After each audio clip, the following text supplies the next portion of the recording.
you know what you need to do and stop hiding behind what you call was negative comments, because what people are beginning to do is see you for who you are.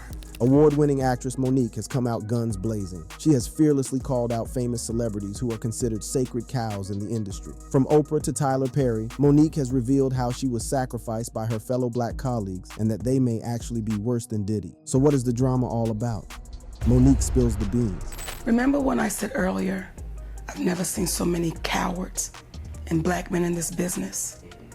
I would have to put my brother Tyler Perry in that. Monique's fiery personality has seen her rub shoulders with the who's who in Hollywood. But according to the award-winning actress, her outspoken nature has seen her sidelined from the industry by her fellow black counterparts in the industry. Monique claims that she has been sacrificed and put out as an example for others in the industry to see what happens to people who do not toe the line and do as they are expected. Back in 2015, while talking to Sway on Sway in the Morning, the actress claimed that Daniels had offered her the role of Cookie Lyon on hit show Empire and Oprah's role in The Butler. However, Empire co-creator Danny Strong denied that the comedian was ever considered to play Cookie. In my mind, you've been blackballed.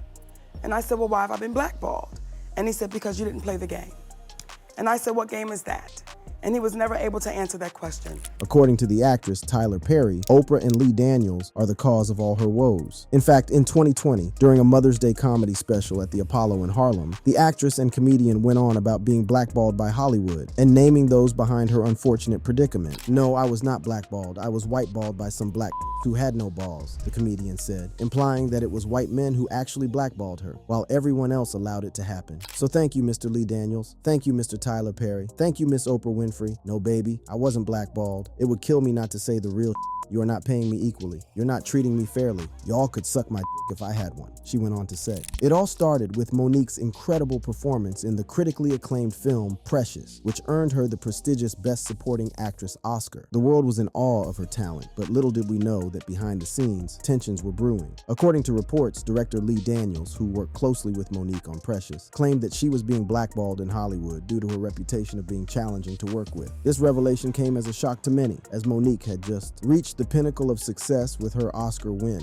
So how exactly was she difficult to work with? Released in 2009, Precious was a powerful and emotionally charged drama that left audiences captivated and critics raving. At the heart of the film was Monique's stunning performance as Mary, the abusive and manipulative mother of the titular character. Monique's portrayal of Mary was nothing short of extraordinary, earning her critical acclaim and ultimately the prestigious Best Supporting Actress award at the 2009 Oscars. It was a moment of triumph and recognition for the talented actress, but little did she know that it would mark the beginning of a tumultuous journey that would forever change the course of her career. As Precious gained momentum and garnered attention, the film's producers, including Tyler Perry and Oprah Winfrey, saw an opportunity to propel it even further into the spotlight. They signed on as executive producers, lending their names and influence to the project. This sudden influx of star power brought with it a wave of expectations and demands, including the need for an extensive awards campaign to secure nominations and accolades. However, Monique had a different vision for her career. She had agreed to star in Precious for a mere $50,000, fully aware that it was a small independent movie with limited resources. Her decision to take on the role was driven by her passion for the story and the opportunity to showcase her immense talent. She never anticipated that the film would become a cultural phenomenon, attracting the attention of Hollywood heavyweights. When the time came for the awards campaign to kick into high gear, Monique found herself at a crossroads. She had always prioritized her family and cherished her time with them. The thought of sacrificing precious moments with her loved ones for the sake of festivals, press junkets, and endless promotional events didn't sit well with her. She firmly believed that her role as a mother and a wife should not be compromised for the sake of Hollywood's demands. As I explained to Oprah Winfrey, I said, "Oprah, I'm doing a talk show, I'm doing a comedy tour, I have a husband, and I have babies. I have a little bit of downtime, and I'm going to take advantage of it. So I'm not going anywhere because I'm not obligated to go anywhere. I've done my part." So we mutually agreed to disagree. That was it. Next thing I know, I am considered difficult and hard to work with, the actress revealed. In a candid interview, Monique revealed her reasons for refusing to participate in the awards campaign. She explained that she wasn't contractually obligated to do so, and that she had made a conscious decision not to make Hollywood her top priority. She had agreed to work on Precious because she believed in the story and wanted to contribute to the independent film scene. But now, with the film gaining immense attention and the pressure mounting, Monique stood her ground. In the interview, she recalled Tyler Perry pushing her to promote the movie. It almost felt as if he was threatening her. So Tyler Perry says to me, "Listen, you may really want to consider promoting this film." However, she stood her ground because she didn't want to work for free. I said, what I cannot do, Tyler, is work for free. I've done what I was supposed to do. I cannot go overseas and do this for free, Tyler. She even went on to say in another interview that the two had a mutual agreement about the actress not going overseas to promote the movie. So we had a mutual agreement, no problem. We got up, we hugged, everything was good. When they knew that I was not going to be the actress or be the one that say, because it's them, I gotta do it. No, I don't care who it is. Now comes the blackball, she said. Little did Monique know that this mutual agreement would soon crumble, leading to a series of events that would forever change her relationship with Tyler Perry and others in the industry. As news of Monique's refusal to campaign for Precious spread, whispers began to circulate within Hollywood. Rumors of her being difficult to work with started to surface, tarnishing her reputation and casting a shadow over her career. While sitting down with Don Lemon in 2015, Lee Daniels claimed that Monique had gotten herself blackballed. She's brilliant, and I like working with brilliant people. She was making unreasonable demands, and she wasn't thinking. This was when reverse racism was happening, I think. I told her, you have to thank the producers of the film. You have to thank the studios. And I think she didn't understand that, and I said, people aren't going to respond well if you don't, the director said. But it wasn't just the rumors that troubled Monique. She felt betrayed by Tyler Perry, someone she considered a friend and a colleague. She claimed that Perry went so far as to badmouth her to director David E. Talbot, further fueling the negative perception of her within the industry. In the midst of the ongoing feud between Monique and Tyler Perry, a surprising turn of events took place. After years of tension and animosity, Perry reached out to Monique in an attempt to bury the hatchet. The actress revealed in a recent interview that Perry had expressed regret for how he treated her and had even confirmed his intention to publicly apologize. The revelation sent shockwaves through the entertainment industry, leaving many wondering if a reconciliation was on the horizon. Monique, known for her candidness, didn't hold back as she shared the details of her conversation with Perry. She disclosed that she had recorded the conversation, ensuring that she had evidence of Perry's expressed regret. During the interview, Monique's host, T.S. Madison, vouched for the authenticity of the recording, affirming that she had heard it herself. Monique is telling the truth, Madison declared, lending credibility to the actress's claims. The revelation added weight to Monique's side of the story, further fueling the public's curiosity about the beef between her and Perry. But the story didn't end there. Monique went on to share that she had played the recorded audio for influential figures such as Kevin Hart and the Reverend Al Sharpton. According to Monique, Sharpton had allegedly asked Perry to contact her once again, urging him to make amends. However, Perry initially refused to do so, leaving Monique puzzled and frustrated. It wasn't until later that Perry changed his stance. Monique revealed that Perry had informed one of her friends that he would be willing to speak with her under two specific conditions. The first condition was that Monique's husband and manager, Sidney Hicks, could not be involved in the conversation. The second condition was that Monique herself had to apologize to both Perry and Oprah Winfrey for her previous claims of being blackballed. Monique expressed her bewilderment at the turn of events, questioning how a conversation about Perry's regret and potential reconciliation had transformed into a demand for her to apologize. She posed the question to her audience, looking directly into the camera, and delved into the larger issue at hand, the history of Hollywood targeting black women who dare to speak up and stand out. While she never heard Oprah say anything negative about her, Monique couldn't help but notice the media mogul's silence throughout the ordeal. And this would not be the only time that Oprah would try and put Monique in a tight spot in public. Just when it seemed that Monique and Oprah had mutually parted ways after the drama surrounding the film, the drama between them escalated to new heights. Oprah invited Monique's estranged brother, Gerald Imes, to appear on the Oprah Winfrey Show. During this emotional episode, Imes publicly apologized to Monique for the years of sexual abuse he inflicted upon her during their childhood. Monique may have given her blessing for her brother's appearance, but what she didn't expect was to see her father, another brother, and her mother, with whom she had a strained relationship, on the show as well. Feeling deceived and witnessing her family downplay the abuse she went through growing up, she attempted to contact Winfrey about the surprise guests on her show with disappointing results. However, fate had other plans for these two women. They found themselves in the same room once again at a party celebrating actress Lupita Nyong'o's success with 12 Years a Slave, a film that would later win an Oscar. Monique seized the opportunity to approach Oprah and confront her about the invitation extended to her estranged family. She accused Oprah of lying, claiming that the producers had only invited her brother and that he showed up with his family without her knowledge. In response, Oprah offered a simple apology, saying, "If I've done anything to offend you, I apologize." Despite this awkward confrontation, Monique still demands a public apology from Oprah, leaving us wondering if reconciliation is possible between these two Hollywood powerhouses. But one thing is clear, Monique was being used as an example by the powers that be of what would happen in case anyone in Hollywood did not fall in line. And as it so happened, Diddy has been accused of doing the same to those close to him. He has been accused of putting others down so that he can get ahead. These accusations have included people disappearing and even murder. Let's dig deeper into this. Accusations against Diddy. I had sex with Cassie and Sean.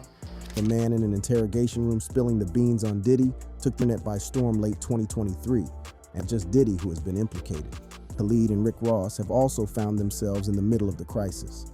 Diddy and Ross and Kevin, they're all gay. Okay? DJ Khaled, Rick Ross, and P. Diddy? Yeah. They all gay? Yeah.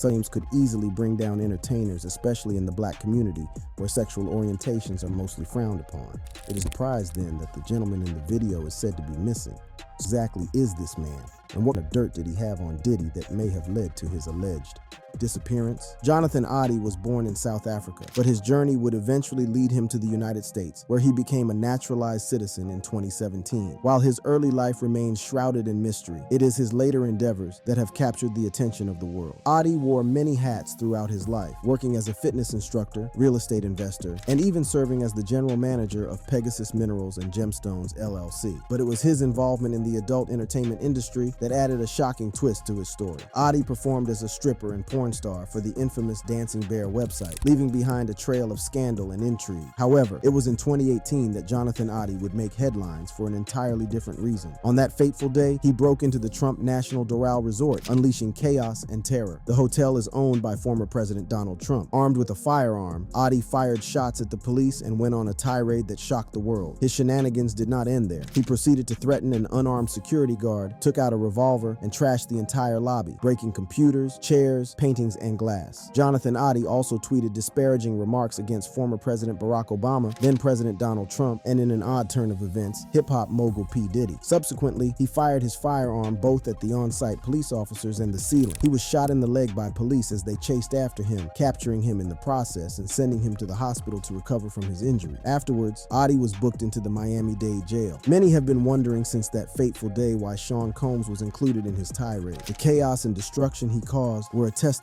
to the depths of his anger and the intensity of his beliefs. But what exactly did Jonathan Oddie believe? What was the motive behind his actions? It was during the interrogation that followed the incident that the world would come face to face with the shocking claims of Jonathan Oddie. In that 2018 interrogation video, Oddie made astonishing allegations about his relationship with Sean Combs. He claimed to have a special and recurring sexual relationship with Combs and his ex-girlfriend, Cassie Ventura. I had sex with Cassie and Sean. Basically, he would masturbate and tell me what to do with Cassie. Oddie referred to himself as their sex slave, a term that sent shockwaves through the media and raised questions about the dark secrets of the entertainment industry. I was like a slave, okay? For them, that's what I was. But the shocking revelations didn't stop there. Oddie also alleged that Combs paid him to keep their secret and that Combs belonged to the black wing of the Illuminati. This claim added another layer of intrigue to the already sensational story, leaving viewers wondering about the true extent of Combs' involvement in the secretive world of the Illuminati. Yeah, he's part of what's called the Boule. The Boule is a branch of the Illuminati. Okay. It's the black people.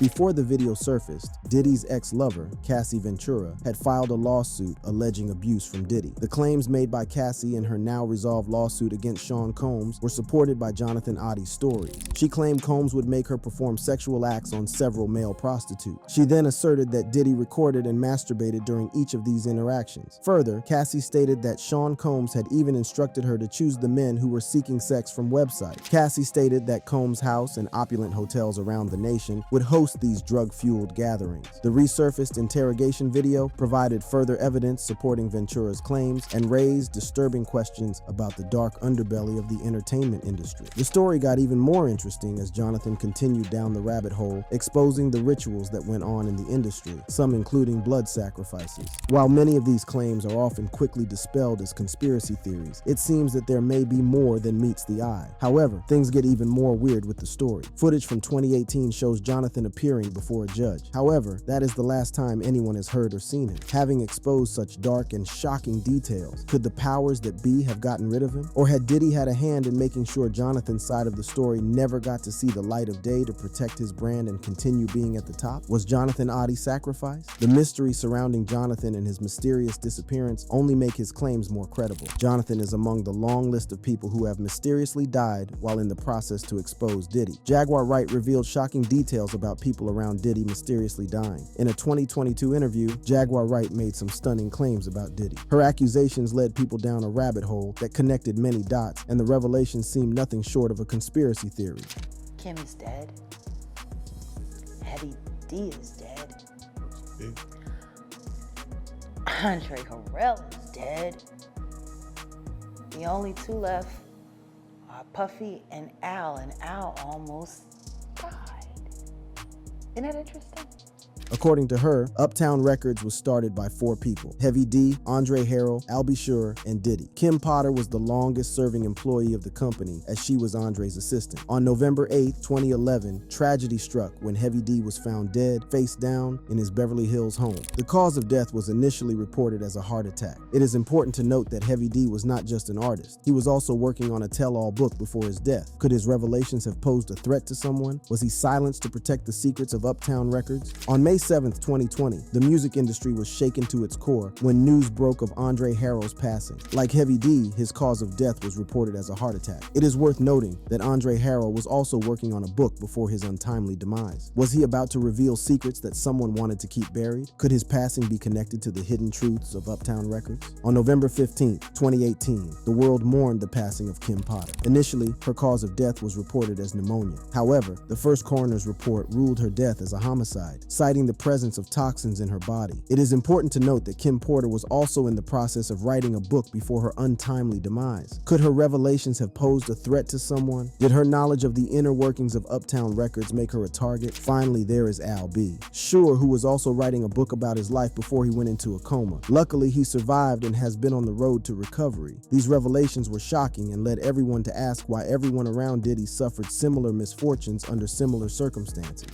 Has Puffy ever been in a coma? Has anything happened to him? He must be the luckiest, because it seems like everybody that worked at Uptown Records from the very beginning is gone. Is there any foul play involving Diddy's former associates? Was Diddy betraying them to stay ahead and continue being successful? Well, the answers continue to elude us. However, Diddy is obviously no saint, as he has been caught up in various legal battles in the past where he tried to pass blame on people to stay out of trouble. One of his earliest and widely publicized cases was back in 1999 when he was dating Jennifer Lopez. The two celebrities found themselves at the center of a scandal that rocked New York City. The night started off like any other glamorous evening in Manhattan, with Diddy and J-Lo enjoying the vibrant nightlife. However, the atmosphere quickly turned sinister when a shooting erupted in a popular nightclub. On this fateful night, the air was thick with anticipation as partygoers flooded into one of the hottest nightclubs in town. As the night progressed, the atmosphere inside the club reached a fever pitch, but amidst the revelry, tension simmered beneath the surface. Unbeknownst to the unsuspecting clubgoers, a brewing conflict would soon erupt into violence. It was a clash of egos, a battle for dominance in the cutthroat world of entertainment. As the night wore on, whispers of a feud between rival factions began to circulate. Rumors swirled about a long-standing rivalry between Diddy and an unknown adversary. The tension between the two had been building for months, fueled by jealousy and a thirst for power. The club's security team, aware of the escalating tension, remained on high alert. They patrolled the premises, their eyes scanning the crowd for any signs of trouble. But even the most vigilant security measures couldn't prevent the inevitable. Suddenly, gunshots shattered the air, cutting through the music and plunging the club into chaos.